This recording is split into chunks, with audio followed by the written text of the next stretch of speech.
శ్రీమాత్రే నమః సభాయ నమః. ఇప్పుడు మనం వాస్తు క్లాసులో పునఃస్వాగతం. మనం స్థలం గురించి మాట్లాడుకుంటున్నాం. స్థలం ఎలా ఉంటే మంచిదని, అందులో కూడా బీటలు వారిందవి లేకుండా చూసుకోవాలి. ఎక్కువ తేమగా ఉండకూడదు, ఎక్కువ బాగా పొడారిపోయినట్టు పగుళ్ళు పోయినట్టు ఉండకూడదు. నెక్స్ట్ ఏంటంటే శల్యాలు ఉండకూడదు. దాని గురించి ఒక 2 feet మినిమం మీరు స్థలాన్ని తవ్వితే సరిపోతుంది, ఆ దోషాలు పోతాయి. బీడు వారింది అంటారు, అలాంటి స్థలాలు ఉండకూడదు. అలాగే దేవాలయాలకి దగ్గర ఈ ఇనుప సామాను ఇలాంటి ఇండస్ట్రీస్ అవి కాల్చేవి అలాంటి వాటిగా అవి కూడా దగ్గరలో ఉండకూడదు. సన్న సందులు, ఇరుకు సందులు ఉండకూడదు, అడవి మార్గాలుగా ఉండకూడదు. ఇలాగా చాలా పద్ధతిలో ఒక స్థల నిర్ణయం చేయటం అక్కడి నుంచి వాస్తు మొదలవుతుంది. అలాగే నీరు ఎక్కువ పడే ప్లేసులో మంచి మంచి వృక్షాలు వస్తూ ఉంటాయి. వాటిని బట్టి పైకి వచ్చిన వృక్షాలను బట్టి కూడా ఆ లోపల నీరు శాతం ఎలా ఉంటుంది అని కూడా తెలుస్తుంది. కొన్ని వృక్షాలు అయితే నీళ్లు యొక్క అడుగు నుంచి నీళ్లు కూడా అది పీల్చేసుకుని నీళ్లను కూడా తగ్గించేస్తుంది. అంచేది ఇలాంటి వాటి గురించి ఆ వృక్షాలని అక్కడ ఎదిగేటువంటి మొక్కలను బట్టి దేవతా వృక్షాలు, జంబూ నింబ కదంబ జ్యోతిక్రమక అలాంటివి, ఈ ఫల వృక్షాలు ఇలాంటివి ఉన్న చోట మంచి ప్లేసుల కింద నిర్ణయించుకుని వాటర్ ఎక్కువ సమృద్ధిగా దొరికే చోట మీరు స్థలం తీసుకుంటే అది చాలా నివాసయోగ్యంగా చాలా బాగుంటుంది. ఇప్పుడు ఈ స్థలానికి ఎక్కడైనా సరే ఇప్పుడు ఆధునికంగా చూస్తే లేఅవుట్లు వేసి ఉంటాయి. లేఅవుట్లు వేసినప్పుడు రోడ్లు స్థలానికి ఎటు పక్కన వచ్చాయో వాటిని బట్టి మన యొక్క మార్గం అంటే అవుట్లెట్ని బట్టి ఆ స్థలం యొక్క అభివృద్ధి అవన్నీ కూడా మనకి కనబడుతున్నాయి. ఇప్పుడు ఒక స్థలం, ఇప్పుడు మనం అనుకున్నట్టు దీర్ఘ చతురస్రం అది చతురస్రంలో కానీ మనకి ఒక సైట్ తీసుకున్నాం అనుకోండి, ఫ్లాట్. ఇప్పుడు దానికి తూర్పు, ఇదేమో ఉత్తరం, ఇదేమో దక్షిణం, ఇదేమో పడమర, ఇవి డైరెక్షన్లో ఉన్నాయనుకుంటే ఇప్పుడు ఈ సైట్కి ఒక తూర్పును ఒక రోడ్డు వస్తే, తూర్పు ఒక రోడ్డు వస్తే అంటే వీటన్నిటినీ ఉచ్చ స్థానాలు అంటారు. అంటే ఉచ్చగా ఎత్తుగా ఉంటాయి. ఇవి రోడ్డుగా వస్తే డౌన్ పల్లంగా ఉంటాయి. ఇప్పుడు ఇలా కనుక తూర్పున ఒక రోడ్డు వచ్చిన ఒక స్థలం అయితే ఇది పురుష వర్గు స్థలం అంటారు. పురుష వర్గు స్థలం అంటే ఇందులో ఎక్కువ పురుషులు పుట్టడానికి పాజిబిలిటీ ఎక్కువ ఉంటుంది. వాళ్ళ ద్వారా అభివృద్ధి, వాళ్ళకి మంచి ఐశ్వర్యం, ఆయుర్దాయం, వాళ్ళ యొక్క కీర్తి ప్రతిష్టలు ఇవన్నీ పెరగటానికి ఎక్కువ అవకాశం ఇందులో ఈ తూర్పు రోడ్డు గల స్థలంలో మనకి వస్తుంది. అలాగే ఇటు ఉత్తరం రోడ్డు, ఇది ఉత్తరం కాబట్టి ఇటు కనుక రోడ్డు కనుక వస్తే అంటే ఓన్లీ ఉత్తరం రోడ్డుగా ఒక స్థలం కనుక ఉంటే అప్పుడు ఇది అష్టైశ్వర్యాలు, భోగభాగ్యాలు, ప్రశాంతత ఇవన్నీ కూడా ఈ స్థలం వల్ల మనకి లభిస్తాయి. ఇక్కడ ఈ క్యాష్ చాలా ఇంపార్టెన్స్ ఉంటుంది. ఇక్కడ పురుషులకి వాళ్ళ యొక్క అభివృద్ధికి చాలా ఇంపార్టెన్స్ ఉంటుంది. అలాగే ఇది దక్షిణం. ఈ దక్షిణం ఒక రోడ్డు కింద ఫార్మ్ అయ్యి ఇందులోంచి మనం బయటికి వెళితే దీన్ని దక్షిణ రోడ్డు గల స్థలం అంటారు. ఇది ఏమిటంటే రుణవర్గం అవుతుంది.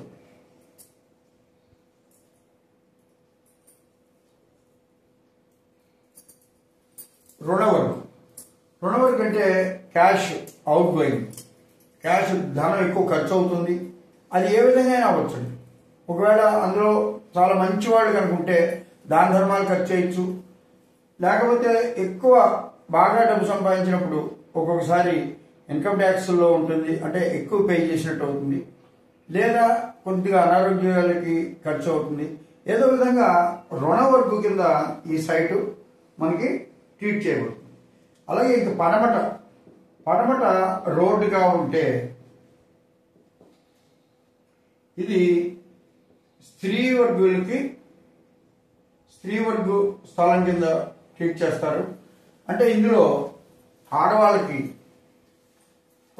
ఎక్కువ వాళ్ళకి ఇంపార్టెన్స్ ఉండటం, వాళ్ళతో అంటే వాళ్ళు బాగా సంపాదించడంలో కానీ అన్నింటిలో కూడా వాళ్ళకి ఎక్కువ ప్రాధాన్యత ఉంటుంది. ఎక్కువ స్త్రీలు పుట్టడానికి పాసిబిలిటీ ఉండే సైట్ కింద ఇది ట్రీట్ చేయబడుతుంది. ఇది ఒక ఓవరాల్గా సైట్లు. ఇప్పుడు దీంట్లోనే ఇంకా మళ్ళీ రెండు రోడ్లు కలిసినప్పుడు ఎలా ఉంటుందో చూద్దాం.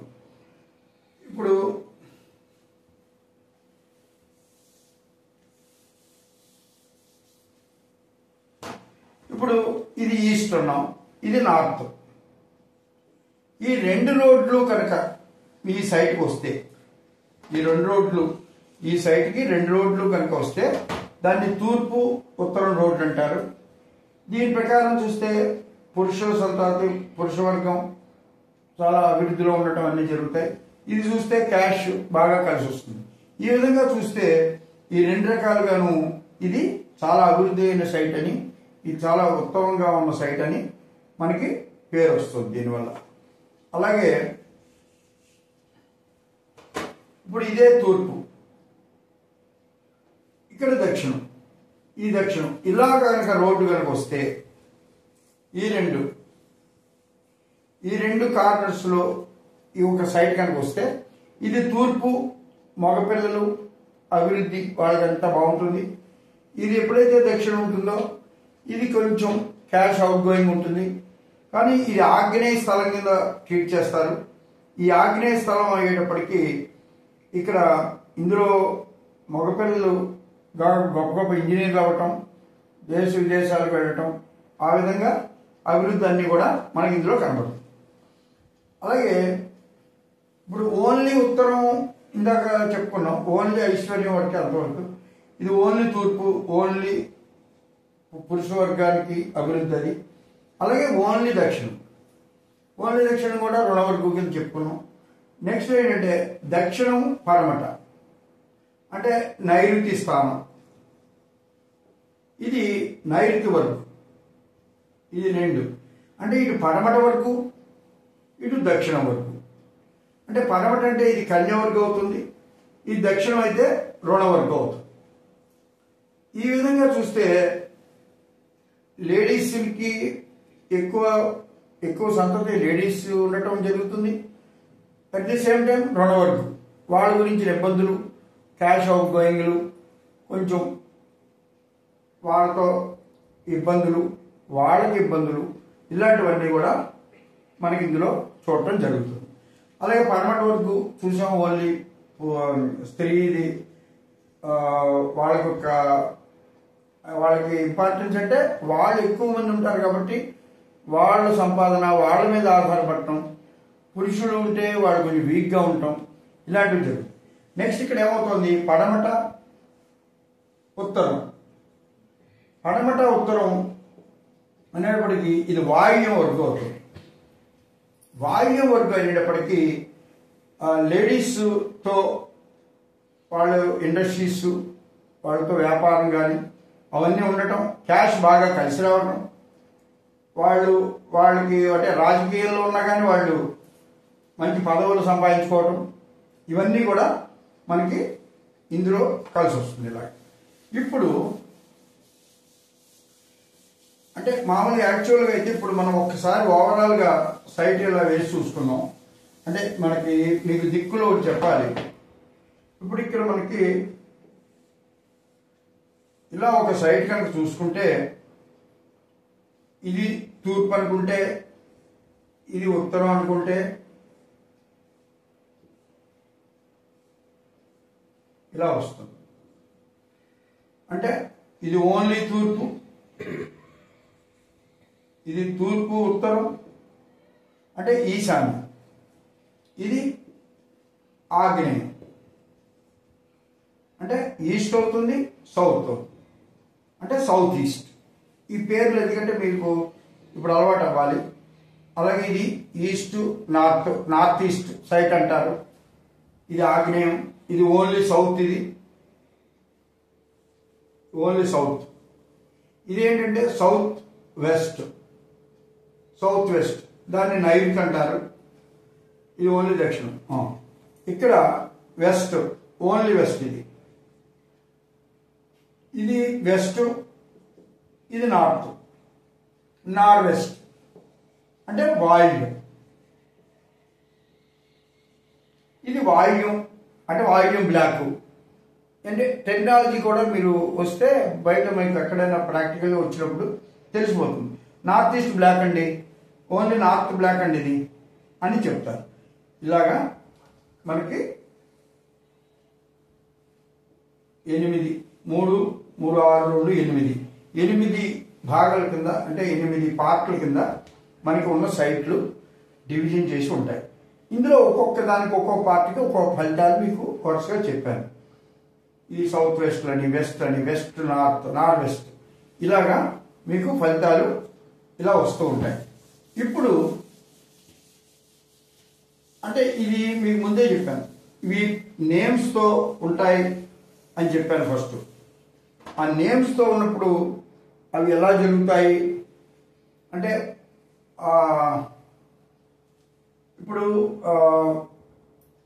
నేమ్తో ఎలా అంటే ఆ మొదలు అమ్మహాల్, ఆహ ఒకటికి ఒకటి. అలాగే కాఖ గాఘ,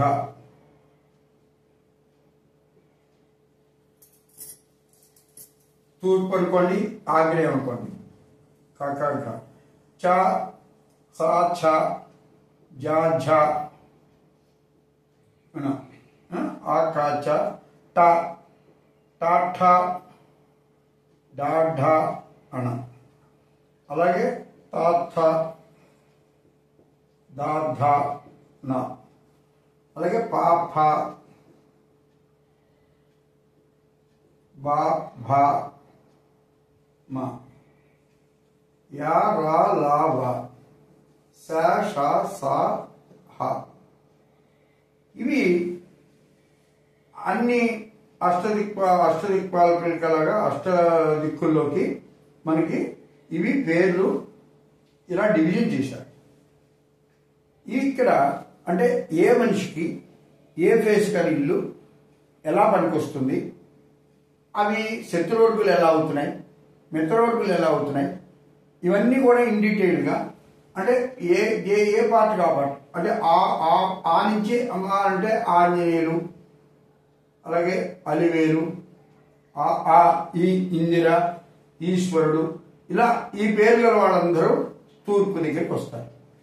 అలాగే కామేశ్వరరావు, ఏదో గాంధీ ఇలాగా ఇవందరూ ఈ పేర్లు గల వాళ్ళందరూ ఇక్కడికి వస్తారు అంటే ఆగ్నేయం. తర్వాత దిక్కులు, విదిక్కులు, ఆ ఉన్న ఊళ్ళు, అక్కడ ఉన్న సైట్లు, అక్కడ ఏ పేర్లు గల వాళ్ళకి ఎలా సూట్ అవుతాయి.